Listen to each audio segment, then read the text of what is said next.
Welcome to Mormon Book Reviews, where an evangelical encounters the restoration. I'm your host, Steven Pynakker, and I have two friends here who were on recently, and I just figured I'm going to have them both back on because there's this really exciting event that's going to be happening April 5th and 6th, the General Conference of Reform Mormonism. And two people who have been very instrumental in putting this together are joining us today, both Rob Lauer and Evan Sharley. Welcome to the program. Thanks for having us. Of course, uh, Rob is the producer of the Digger play, the award-winning Digger play that was in 1983. Is that correct? At BYU? 82. 82. 82 Yep. at BYU. And you've written plays, and you're a media person yourself in Virginia, and you've been involved in the Church of Jesus Christ of Latter-day Saints. Matter of fact, folks, I want to have you. I'm going to on the end card of this episode. I'm going to actually post the interview I did with Rob a few years ago, where he talks about being raised as a Protestant and then converting to the Church of Jesus Christ of Latter-day Saints, going to BYU, being involved as one of the producers of the Hill Cumorah pageant, and ultimately kind of branching out and doing this whole movement called Reform Mormonism, which we'll talk a little bit about. So it's a fascinating interview and a story to tell. And of course, Evan, we've had you on, and in many ways, you've kind of been, our audience has been following along in your faith journey as well.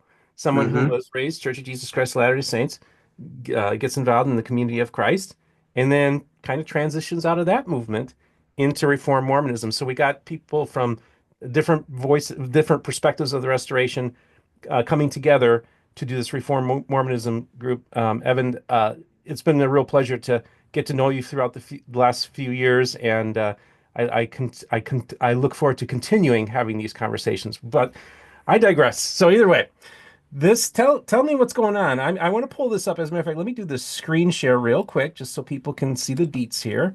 And this is the website of Reform Mormonism, and it is you're invited to the first Reform Mormon Conference, April 5th, 6th, 2025. And it's about the conference. Mormonism is a living, evolving tradition. As Reform Mormons, we honor our predecessors while striving to inspire future generations. General Conference has long been a hallmark of Mormonism, which often focuses on theological exploration. This year, we're reclaiming and revitalizing this tradition with the first Reform Mormon Conference. Thus, our theme will be reclaiming. All right, so who wants to go in first? What does this mean? What does reclaiming mean? Well, I think that all of us, many Reformed Mormons had been members of the LDS Church. And when they left that or stepped away from it for various reasons, felt that they had to sort of walk away from their Mormon identity, the good things in their Mormon heritage that they valued because they were no longer associated or could support that organization. And Reformed Mormonism really was developed back in 2002. I started in Seattle. Mike Rashawn and some others started the movement. And it was basically a way of reclaiming your Mormon heritage, your Mormon beliefs, the things that are unique to it and that give your life meaning and, nurture your faith and you as a human being. And so, in a broad sense, really, Reform Mormonism is about reclamation, reclaiming Mormonism. Evan? Well, one of the big reasons why I wanted to see this conference is because many of us have a lot of really interesting theological insights. And I think that's one of the beautiful things about the restoration is everybody kind of has their own perspective. Um, and many people have wanted to kind of give talks, sermons, but they haven't had really an opportunity to do so. And so I kind of saw this as okay, we're putting a date on the calendar, have it ready by this day. And we can all kind of enjoy talking theology and exploring theology together. It's something that I think a lot of us have been missing. And um, in our Reformed Mormon circles, a lot of people have been quite excited to write something out and sit with a topic for a while and be able to kind of say like, what do I actually think about, God or the afterlife or what have you? And so it's been a really fun way to kind of, um, say I'm Mormon, and this is what my Mormonism looks like. Yeah. So this is the thing. So you still have some openings that if people want to give a talk or tape something for this conference, they're able to do that. Is that correct? That is correct. I would say that we're The really in reclaiming, we're really, I think, keeping it positive. We're sharing experiences probably. I don't know what everyone else is talking about. This will be great to finally hear it. But this isn't a time to, I don't think you correct me if you think I'm wrong. This is really in a time to get together and grieve about the past. Although if there's past pain, explore that and talk about that. But it really is, I think, a time to celebrate and to reclaim the things that we have taken from Mormonism that make our lives meaningful, that sustain us, that get our minds working, that get us asking questions about things and delving into things, and progression and growing and flourishing as human beings. And I don't know, for me, I've talked about the Mormon theological paradigm, which is just a very broad view of things that Reform Mormonism embraces, but it's so broad, it just encompasses so many different ways that people can approach God and approach the idea of the divine. And it's non-hierarchical. There's nobody censoring everyone else because in Reform Mormonism, the quest for knowledge, the quest for truth, the search, that is holy in and of itself. That's the key to progression and to really flourishing as a human being. And so that's what I think we're trying to accomplish here and celebrate here with this conference as well. Yeah, and I think what's so interesting to me is that Mormon theology informs Reform Mormonism in a way. It's not rejecting Mormon theology, it's actually embracing it and kind of maybe looking at it through a different lens. Yeah, a different paradigm. It's what we discovered when we started discussing this, gosh, when we first, Reform Mormons first started, forming online communities back in 2003 and four. We were discussing that there was, it's actually, there's a different paradigm there. It's different from Christianity. It's different even from monotheism. And yeah, for instance, in our prayers and things, the formula is this: you address God however you want, whether that's Heavenly Father, Heavenly Mother, Heavenly Parents, God, gods. It's so broad that we're all comfortable around each other. We all had that broad understanding unites us, and differences of opinion or beliefs or differences in specific theologies. There's room for all of that, and we nurture each other, exploring those things and sharing those things. one thing I found really interesting, so I wrote Book of the Lavins, came out last year. And I take kind of a reform approach to the Adam God doctrine, that I'm calling the Heavenly Parents doctrine. Um, and so I see divinity in Adam. And I really like that perspective of Adam and Eve being a team, co-creators, and everything like that. I have a Reformed Mormon friend, Sarah Williams, who wrote her own scripture where she saw um, Adam as kind of the installer, creator of the patriarchy, and portrayed him as a sort of Gnostic demiurge figure. So very different perspectives on Adam. My partner Matthew said, "What do you think about that? That there was another trans girl that had such a different perspective on God and Adam." And I was like, it was awesome being able to see such a different perspective than mine and hearing her talk about um, this concept in this way. And it's just been so fun being able to have that kind of marketplace of ideas and beliefs. And Um, one of the things I so appreciate about you, Evan, too, in writing the Book of Lavins, we're a community. We are actually producing writings, that explore theology. And while we have a canon of the Bible and the Book of Mormon, Doctrine and Covenants, yet we're creating a library, a body of literature that is Mormon. I mean, it is Mormon to its core, but there's a variety of concepts, and we're creating, we think of it's an open canon. It really is, and the same thing that existed, I think, in Second Temple Judaism, early Christianity, when you just had Christians and Jews of the same period, communities producing all sorts of things that then centuries later were canonized as the Bible. That's what we're doing. And it's fun and it's refreshing and it's invigorating and it's spiritually nourishing. We feel connected. It makes you feel connected to not just God, but to each other, to have that. And to know that, yeah, explore, express, write, personal revelation and run with it. It's refreshing because we're not saddled with a hierarchy. We aren't saddled with a person or a group saying, you can't say this, you can't believe this, you must believe that. We're just exploring because we know we each have that connection, that personal connection with God, and nothing can separate us from that.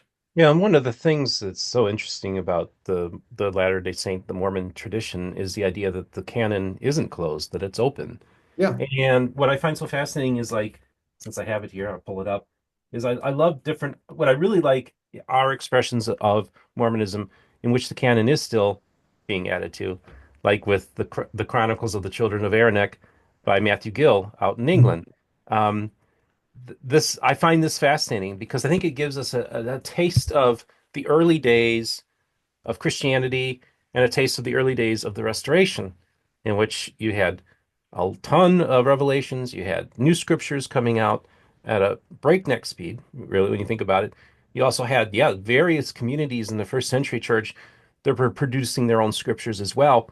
So just even from an anthropological perspective, it's really fascinating to be able to kind of stand back and see these kind of things happening and just see where they go. And that's the thing about Mormonism is because the canon isn't closed and there's the idea that anybody can receive revelation, that the potentiality for your movement could, who knows where it goes, right? It could, who knows what it looks like 5, 10 years from now. But that's the exciting thing, is that there's nobody directing it. It's just kind of it's its own organism that can kind of develop in its own way.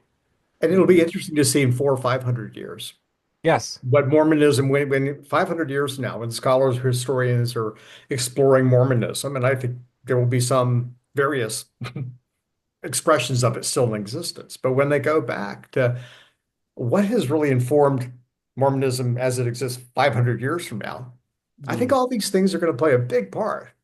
No one realized that they were writing scripture in 100 BCE, in a common era 200. They were just writing.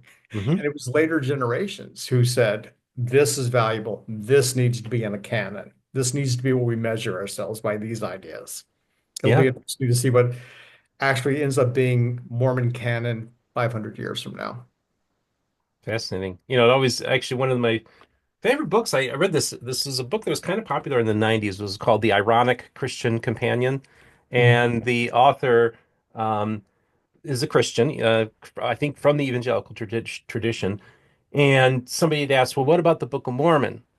And the person said, well, 10,000 years from now, this period of time will be considered the early church period. And that the Book of Mormon falls within that category Yeah. of Yeah. being an early scripture. So who knows what Mormonism, who knows what the canon of Christianity is going to look like 10,000 years from now.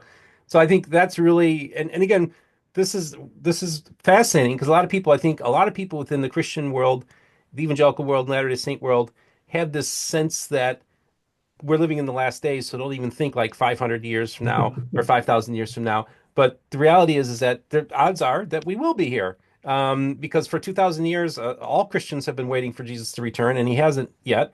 And it could be And another before, 2,000. 200 years before that, there were sects of Jews who thought it was going to end any minute. And Yep. it, Yeah, and so the reality is that we could see the unfolding of a new traditions and ideas even within Mormonism, and maybe there's cross-pollination that happens with the evangelical and mainstream Christianity as well. That's why I think it's just to kind of think differently and use a little bit of imagination and being able to then hear from other different voices So maybe preview for me some of the. I imagine both of you will be giving a talk. Do you have some other people that you would like to highlight, or ideas that are going to be discussed at the conference? There are a couple of people. John Crane is going to be speaking. John Crane was one of the founders of um, the Restoration Church of Jesus Christ. Um, John will be speaking on reclaiming our relationship with Christ. God gives unconditionally to all. Um, my friend Lincoln is going to be speaking on covenant's queerness and exaltation. Um, my friend Sarah is going to be speaking on priesthood as your divine birthright. Um, I'm going to be speaking on the sacredness of the transgender experience and also the changing understanding of God throughout the restoration. So there's going to be a pretty wide variety of things that we'll be talking about. Yeah. And I'm going to be speaking on, I'm thinking in terms of two talks, but one would be reclaiming our humanity and the other reclaiming your conscience. And from a Mormon perspective, what that means. Oh, that's fascinating stuff. And but that's the other thing too, is folks, is that there are slots. And so how does this work? If somebody wants to pre-record something, is there a place on the website in which people can submit their stuff? Just tell me the logistics of how this all works out. yeah, so if you go to reformmormon.com/events and scroll down just a little bit there, Steve, right there where it says here up at the top, just a little bit there. There you go. Oh, Under okay, how yeah, to right there. participate, Hmm. you click on that, and we have a form you are able to fill out to submit your conference talk. I don't think Um, we said explicitly, but this is going to be online.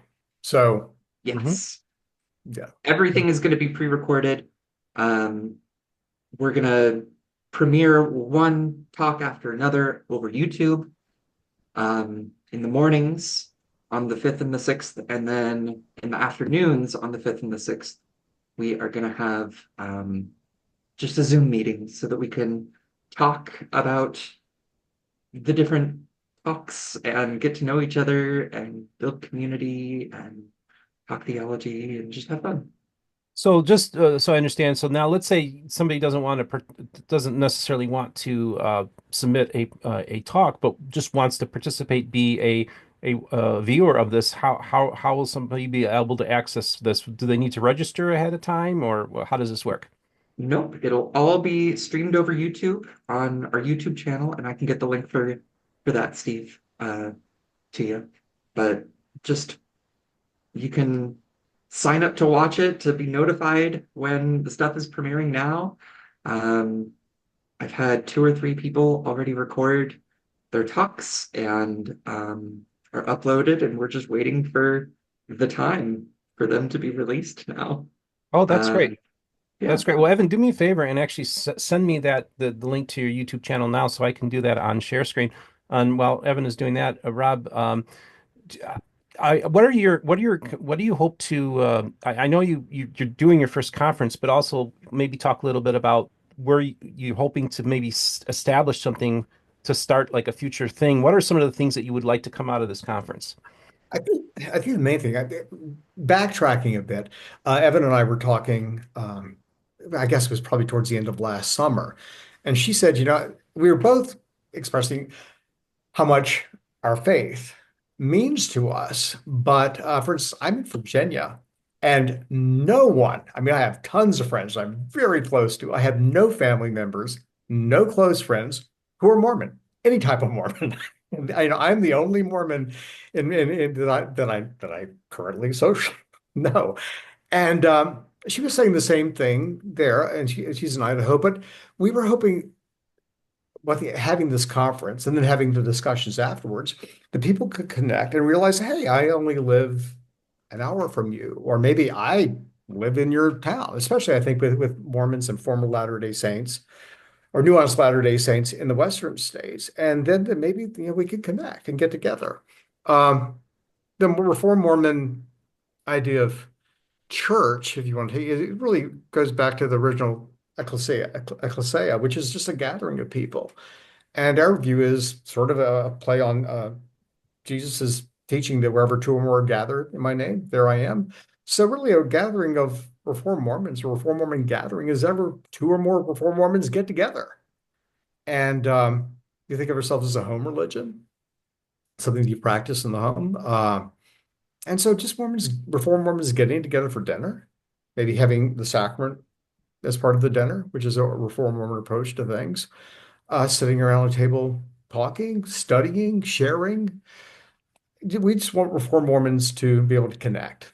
And that's, I think, one outcome that we'd like to come from this. One of the things that, and I don't know if you know this, Rob, but again, my friend Sarah uh, lives in Washington. I'm going over there in a couple of weeks for a trip, and she was ordained a priest. She's trans. She was ordained a priest when she was a teenager, but she was never ordained as an elder. And so when I go over there in a couple of weeks, I'm going to meet up with Sarah, and I am going to ordain her an elder as well, because she feels very called to that. And Yeah. um, she wants the ritual to kind of help embody her ministry in that way. And I would be so happy to help her um, express that and live that out for spiritual life. And So then that's it. it's That's I think the wonderful thing about what we're doing, yeah, is that again, ordinances, rituals, whatever you want to call it, these are expressions of what's going on inside. These are celebrations. These are ways of marking. It's an outward sign of an inward reality, is the way a lot of Protestants would put it when referring to ordinances and sacraments. And I had a similar experience about, good grief, almost 4 years ago. But one person who's been very active in a Reformed Mormon group who, as a young teen, he converted to the LDS Church, but only for a few years. He was ordained into the Aaronic priesthood and then left. And now I think he belongs to the United Church of Christ or the Church of Christ or Disciples of Christ. But he has still retained his belief in Mormon theology and in things that make Mormon theology distinctive. And he still loves studying. And so Mormon history and all of that. And he's very knowledgeable. And he contacted me about 4 years ago. And he lives in North Carolina, about 2 hours from where I live. And he said, I know that I have priesthood because that's the Reformed Mormon view. We all have priesthood, that authority to act in the name of God and to bless the lives of others is something that every human being has within them naturally. Um, but he said, I would love to be ordained to the Melchizedek priesthood. And he said, he had some LDS cousins. I actually talked to a couple of my cousins. They said, absolutely not. And he said, would you be comfortable ordaining me to the Melchizedek priesthood? I said, certainly. So I drove down one Saturday and we had lunch and we discussed. We had a prayer afterwards. We went to a park and I ordained him to the Melchizedek priesthood. And I gave him a copy of my Melchizedek priesthood line, which goes back through Brigham Young and, to Joseph Smith and Oliver Cowdery and, Peter, James, John, Jesus, and gave him that. And so he said, great. And he said, even though I'm active in this Protestant denomination, he goes, I have colleagues in my congregation, and this is going to help me give me some inner resources for accomplishing those callings in a Protestant denomination. And so you see right away from what you're saying, the Reformed Mormon approach to priesthood is very different from, say, the LDS. But I also think it is right in line with earliest manifestations of Mormonism before we got into the hierarchical stuff in the mid 1830s. Fascinating. one of the things like I've been on your show a half dozen times now, Steve. Um, and people have seen that I am a little allergic to hierarchy. Um, and it's nice. Just kind of everybody's on the same playing field in Reform Mormons, which I don't, it's so nice. And one thing I've found as well is LGBT people seem to be quite intrigued by Reform Mormonism because we're distinctly Mormon. And we are also explicitly queer affirming. And LGBT folks have historically been discriminated against in hierarchies, um, still are in many hierarchies. And so the ability to come to the table right from the get-go and have an equal place at it is really appealing to LGBT people such as myself. Yeah. And I found a lot of other LGBT people are also um, in that same sort of camp. And also, the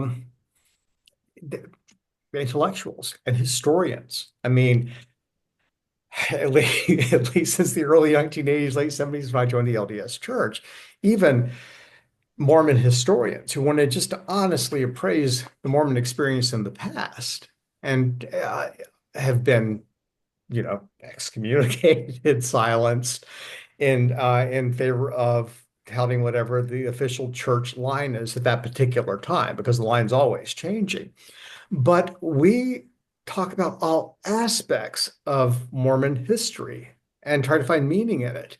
And a lot of times we'll have people joining our Facebook group and they come in. I can always tell that they were coming from an LDS background, or they've probably been a little traumatized because they try to nail us down. What do you think about this? Or they'll post something from Mormon history thinking it's shocking. And of course, it's not, because we all know about it. But we're not trying to take the Mormon past and squeeze it into one narrow narrative that supports our beliefs. We go with the facts, and Evan, talk a little bit, but we talked about having maybe developing a Reform Mormon liturgical calendar. And this is something that Mike Rashan started back in 2002. But like two of the dates on it were October 30th for the Hans Mill Massacre, but also September 11th for the Mountain Meadow Massacre. And it's not like trying to cover that horror up, but we need to remember this event in Mormon history. What does that teach us? Hans Mill, it's like you have to have tolerance because, and you honor those who have died, died for their faith. Mountain Meadow is like, you cannot be so darn sure of your faith and so dogmatic that you think you have the right to do violence or murder a human being in the name of God. And so we take all the dark stuff in Mormon history and we incorporate it and we find meaning into it in the actual paradigm of trying to become more godlike. What do we learn from this horrific event in our past? Or what do we learn from the sexual abuse of women under polygamy? Because that did happen. What do we take from that is actually going to make us better human beings and more godly? And that's, I think, really cool. Mm. I think it's wise to learn from the successes of your predecessors, but also learn from their failures so you don't replicate them. Yeah. It's that famous saying that was over Jim Jones's throne.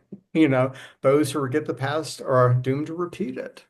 And I remember that struck me so powerfully because it was so damn ironic that Mm. that was there. But we have to learn from our past. And first we have to claim it and acknowledge it. And Yeah, so in Reform Mormonism, we do that. that's awesome. And I just want to point out this is the YouTube channel, Reform Mormonism, and I am going to subscribe. There we go. And so I'm now subscribed to Reform Mormonism, and we got already a couple talks queued up for the general conference, ready to go. So make sure that you are subscribed to the Reform Mormonism YouTube channel so you can watch these episodes. Also, want to point out if you're on Discord, they have a Discord channel as well. And don't forget the reformmormonism.com website and the YouTube channel. Of course, that's the space we occupy. And if And you're on so Facebook, just look on Facebook, the Mormon Community Reform. oh yes, Mormon Community Reformed, which I'm a member of that group as well. And Yeah. I occasionally post there sometimes Yep. when I feel like there's a pertinent video that might be something that the group would appreciate. I'd like to post there as well. Um, Also, I just want to let everybody know this is Sunday, March 9th, 2025 when we're taping this. I'll probably be posting it this Tuesday, but I just want to let everybody know that last night my flight was booked to fly out to Monongahela, Pennsylvania for the General Conference of the Church of Jesus Christ.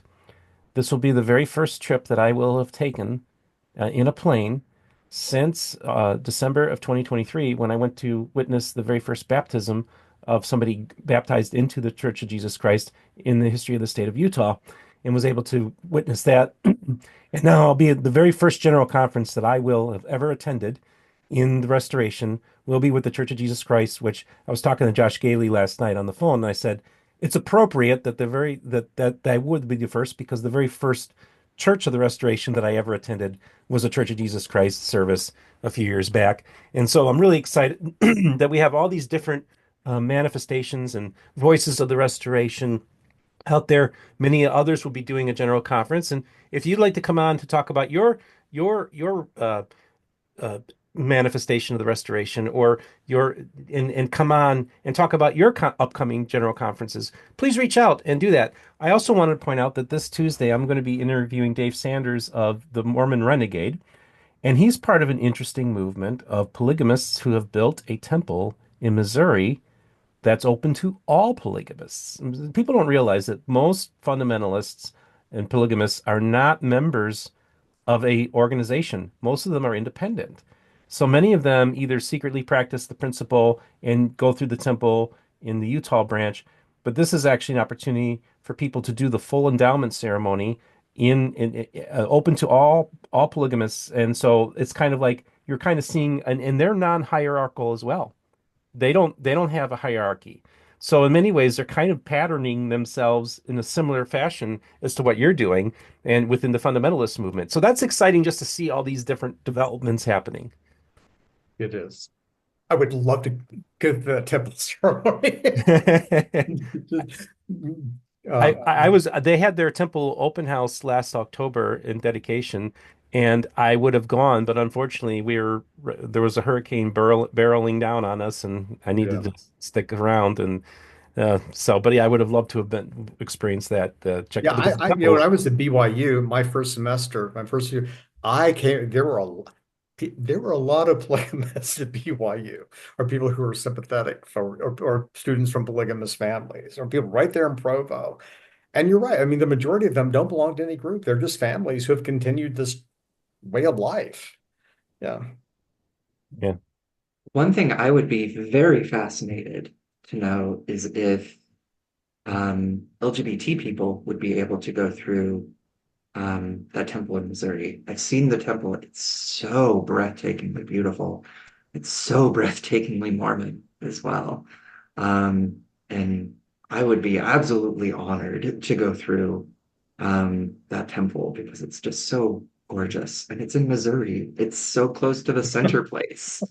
Um, yeah. And so I'd be interested. I know I'm a little bit different, but I'm non-monogamous and everything like that. And I love our Mormon heritage and everything. Um, so if you hear anything, let me know. I'd love I will. to, yeah, I will. You never know. You just never know you in never this world know. we live in, and you could even maybe your organization can maybe even make a proposal to see if they'd be willing to entertain such a thing. Mhm. I'm sure that would be a little bit on the controversial side, but you Yeah. never know. And this is the other thing I wanted to say, folks, too. And I was thinking about this before I was taping. Evan's been on, like you said, about a half dozen times. And of course, we live in very tumultuous times politically, and a lot of people are very divisive. I just wanted to give props to my audience for not for being kind in the comments and everything like that. It's for generally speaking, it's a positive thing. I know this audience skews more conservative and more traditional, but I just want to thank you for being kind in listening to Evan and listening to Rob and their stories. I think this is a safe space for everyone. Again, I'll have my next interview is going to be with a polygamist, and I'll probably have a right winger on, and that's what I love to do, to talk to everybody. But I just want to thank the audience for just being kind and taking the time to hear the stories of Evan and Rob. Yeah, I so agree with that. The kindness thing. I saw a meme a few months ago, and the question was, is kindness now counterculture? And yeah, it sort of is. When you look at the loudest voices and the things that really grab our attention and keep our attention, they tend to be grounded in anger and divisiveness and unkindness. And Lord knows I fall prey to that as well. But it is great that there does seem to be so much kindness here, Stephen. And thank you. I mean, you're the one who's leading that. It's your attitude and your approach to things that's monitoring all of this. And I think inspiring people to, even when they have passionate disagreements, to sort of tap it down and listen and, Yeah. respond with kindness. So I thank do have you. haters out there, but they're fringe people. Yeah. That's always going to be there when you're in this space. That's going to be expected. Well, before we wrap this up, I just want to know if there's any final words that either one of you wanted to say. The deadline to get talks in, if you want to participate, is March 29th. Okay. And I would say, the reformmormons.com website that you get linked to, this is a newer website. And Evan really constructed this thing, and she did a phenomenal job. It's everything that was on, most of it was on the original website, which evolved a lot over 22 years, and it's still up. But it's things that were dropped over the years. You put them back on. There are links to interviews with you, Stephen, that we've done with other videos and things, other websites. It's just a great resource. If you want to visit that, and I think you'll be impressed. It's a whole different approach to Mormonism. And I think it's one that will speak to many people. And if you have anything you want to add, reach out to me and I'll add it on there as well. Yeah. All right, this is great. Well, like they say at Sunstone, there's more than one way to Mormon, and you are both showing how that is possible. Evan and Rob, thank you so much for coming on the show today. Thanks for having us. Always lovely. So we're going to have links to everything that we just discussed here in the description. I'd also like to hear your comments. And for those of you who are going to are part of any movement within the restoration that's having an upcoming general conference, reach out to me because we could also do a preview of it as well here on Mormon Book Reviews.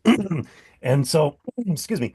We'll have links in the description also for those of you who'd like to financially support the channel. I do want to thank everybody who are supporting the channel. Couldn't do it without you. And remember, the most important thing is this: all the voices of the restoration will be heard here on Mormon Book Reviews.